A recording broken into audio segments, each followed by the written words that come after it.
আসসালামু আলাইকুম প্রিয় শিক্ষার্থী বন্ধুরা, তৃতীয় শ্রেণীর বাংলাদেশ ও বিশ্ব পরিচয় ক্লাসে তোমাদের সবাইকে স্বাগতম।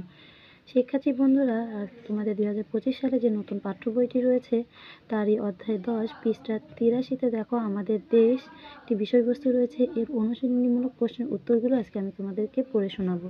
তাহলে আসো আমরা এর অনুশীলনীমূলক প্রশ্নের উত্তরগুলো পড়ে নিই, তোমরা বিষয়বস্তুটি ভালো করে পড়ে নিবে।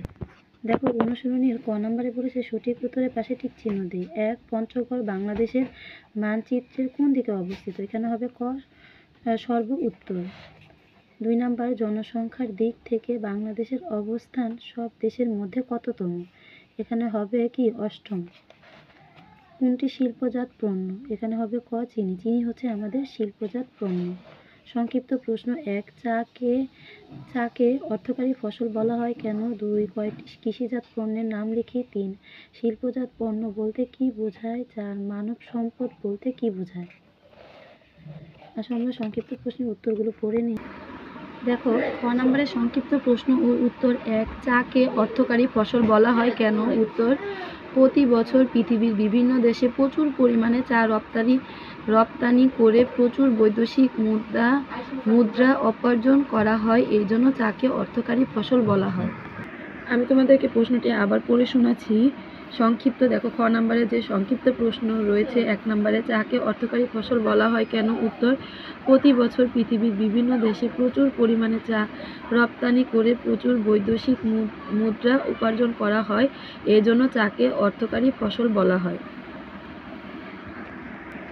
এরপরে দেখো 2 নাম্বার সংক্ষিপ্ত প্রশ্নটি কয়েকটি কৃষিজাত পণ্যের নাম লিখি। উত্তর, কৃষি থেকে যে সমস্ত পণ্য পাওয়া যায় তাকে কৃষিজাত পণ্য বলা হয়। কয়েকটি কৃষিজাত পণ্যের নাম হলো ধান, পাট, চা, তামাক, আখ, গম, ভুট্টা, সরিষা, ডাল, তুলা, শাকসবজি, মশলা, ফল ইত্যাদি। 3 নাম্বার বলেছে শিল্পজাত পণ্য বলতে কি বোঝায়? উত্তর, শিল্প থেকে প্রাপ্ত পণ্যকে শিল্পজাত পণ্য বলে।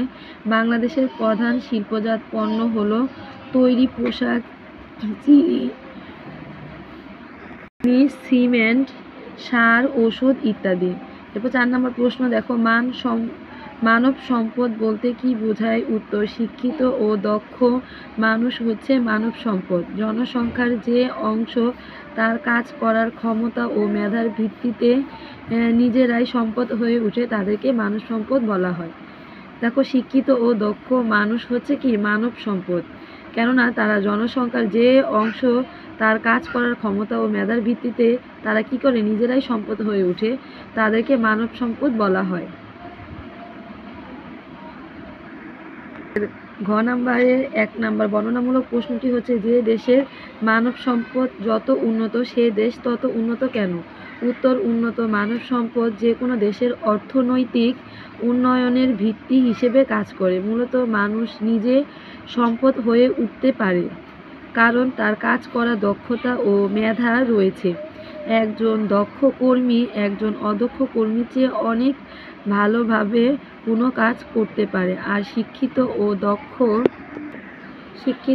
দক্ষ মানুষ হচ্ছে মানব সম্পদ। তাই যে দেশে মানব সম্পদ যত উন্নত সে দেশের কাজ তত ভালোভাবে হবে, ফলে দেশ তত উন্নত হবে। এই কারণে বলা যায় যে দেশের মানব সম্পদ যত উন্নত সে দেশ তত উন্নত।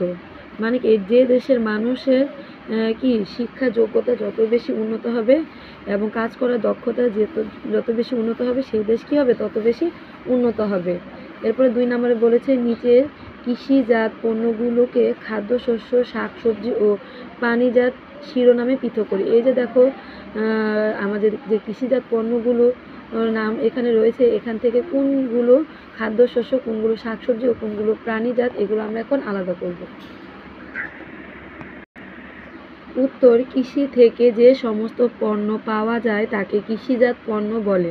প্রশ্নে উল্লেখিত কৃষিজাত পণ্যগুলোকে খাদ্যশস্য, শাকসবজি ও প্রাণীজাত শিরোনামে পৃথক করে নিচে একটি তালিকা তৈরি করা হলো। খাদ্যশস্য হলো ধান, ডাল, গম, ভুট্টা, সরিষা। শাকসবজি হলো শসা, লাল শাক, গাজর, সিম, পালং শাক, ঢেঁড়স। আর প্রাণীজাত হলো খাদ্যশস্যগুলো হচ্ছে ডিম, মাখন, আর কি মাংস। প্রাণীজাত খাদ্যগুলো হচ্ছে কি ডিম, মাংস, প্রাণী। আমরা এগুলো থেকে এই 3টি শিরোনাম কি করব, পৃথকভাবে আলাদা করব। তবে শিক্ষার্থী বন্ধুরা আজকের মতো এই পর্যন্তই। পরবর্তী ভিডিওটি দেখার জন্য তোমাদের আমন্ত্রণ রইল শিক্ষার্থী বন্ধুরা। আল্লাহ হাফিজ।